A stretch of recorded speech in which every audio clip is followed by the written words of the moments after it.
All right, so how about some show business for a Friday afternoon? Today we focus on the critical issue of finance in the creative industry. And despite immense talent and potential within the African creative sector, financial hurdles often impede growth and sustainability. Well, on today's edition of the segment, we'll analyze the impact, analyze and discuss the impact of funding on entertainment projects. Joining us, culture journalist Kenneth Awatridako with more insights into this. So let's start first of all. Hope you're good. Let's start first of all with what it looks like right now when it comes to finance in the creative industry.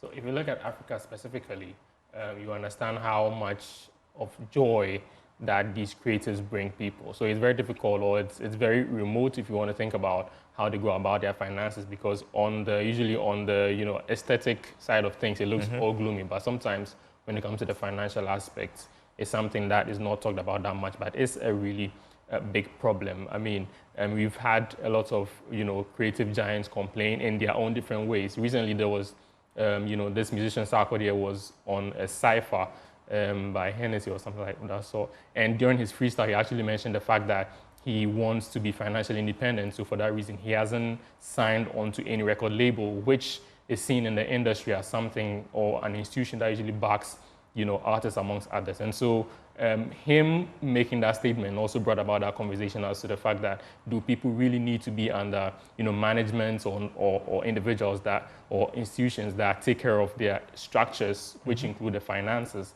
I mean, there are other people who have also, when it comes to like the visual artists as well, there's also the need for, individual artists to be under these, entities. Some of them are doing it on their own and they are doing quite fine. But those who are under, labels or under management teams with financial backing are doing extremely well. And you can attest to the fact that money is very important in all these sectors. And so for Ghana, for instance, it is something that is, being looked at by industry players as something that will help if he sees an improvement, basically. Yeah. So tell me what the primary challenges are when it comes to financing. So most of the time, as entrepreneurs, understand that these creators are also entrepreneurs on their own, and in order to secure some financing, loans are one thing that are important to them. For instance, the fact that the interest rates in a lot of African countries are very high makes it very difficult for these artists to be able to secure the kind of funding that they need to be able to execute the jobs that they do. So talking about high interest rates, you can also talk about the fact that when it comes to collaterals to be able to secure some of these loans, that's also a big problem. And it is really hurting these artists for every reason. A lot of them are deciding to use their own individual means to come up with funds to fund their activities. And without big budgets, it's going to be difficult for you to put out artwork that meets international standards, because of course money is very important. And so the fact that the interest rates are usually high, and also the fact that the lack of collateral are also a very big impediment. Also, when it comes to the need to also understand the ecosystem that we are in as creators, I mean, you need a very financially sound, for instance, management to be able to do that.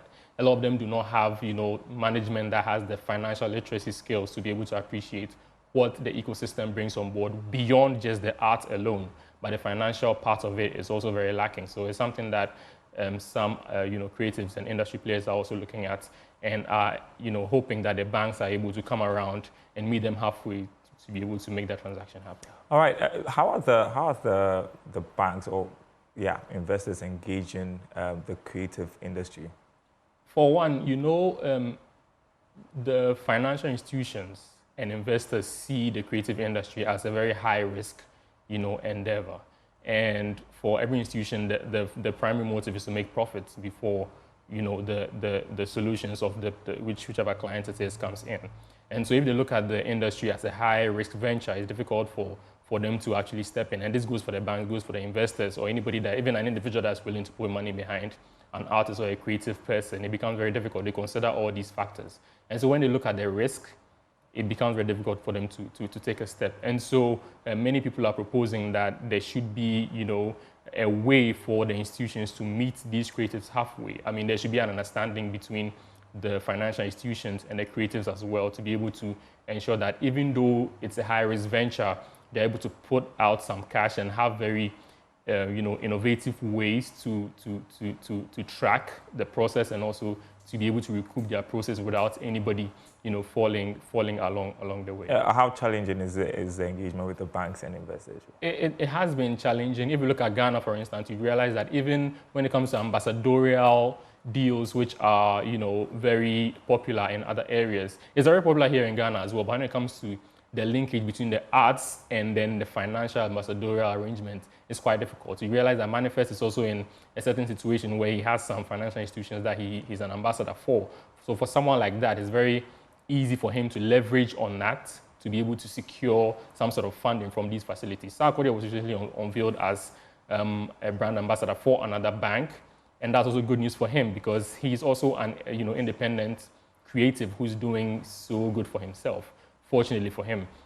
So he can also leverage that as well. So the other artists who are not in certain very similar situations are also, encouraging others to be able to use those. I mean, these two examples that I've just mentioned, they are encouraging the financial institutions to use these as very good examples to be able to appreciate the worth of the creatives to the community itself and also to these financial institutions. And based off of that, they can piggyback on that and ensure that they also get some benefits if they see the importance of their role in the financial ecosystem as well. Well, aside from banks and investors, let's talk about global brands. My director whispered into my ears. That's a question from him. How about the creators partnering global brands and, of course, making money from it?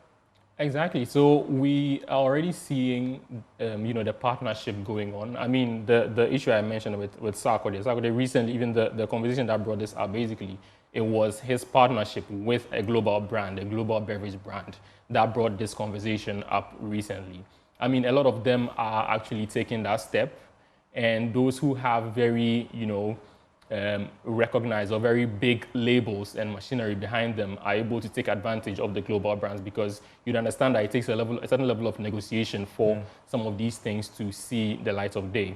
And there are some artists who are taking advantage of that, and others are unable to, even though they have the clout or they have that following, but the way the negotiation skills, or as I was mentioning, that, up to management skills that is needed, right, which usually would find in artists with big labels behind them. And so that is why financing is very important, because to be able to sit at the table with some of these people, you have to, for instance, you have to be able to spend an arm and a leg for an airfare, for instance, to be able to get there, to be able to have that conversation. We have just about a minute. I want to ask you about the role the government can play, because just recently, we've seen how interested the government is in the creative industry. What role can they play? What role can the private sector also play in improving access to funding for creatives? So government's role is very clear-cut, providing the enabling environment for artists to thrive, for instance. There's also the need to provide some tax exemptions for artists or creatives who are doing things that are pushing the culture forward or pushing the country's heritage forward. That's a very good place to start as well. And for entrepreneurs, individuals amongst others, they can also open their doors and be very open-minded about the prospect that these creatives have to share and the numbers also and the impact that they're able to bring to their individual brands, because the world is moving forward, actually. All right. Thank you so much. Just a quick update on our discussion last week about the monetization of content. Yeah. I think this week the Ministry of Information confirmed that in a statement that Meta has actually enabled those features for monetization. So it's confirmed. Instagram is also expected to roll out later this year, right after Facebook. Great stuff. Looks like there's so much money in the creative sector now. So that's the marketplace. Thanks for watching.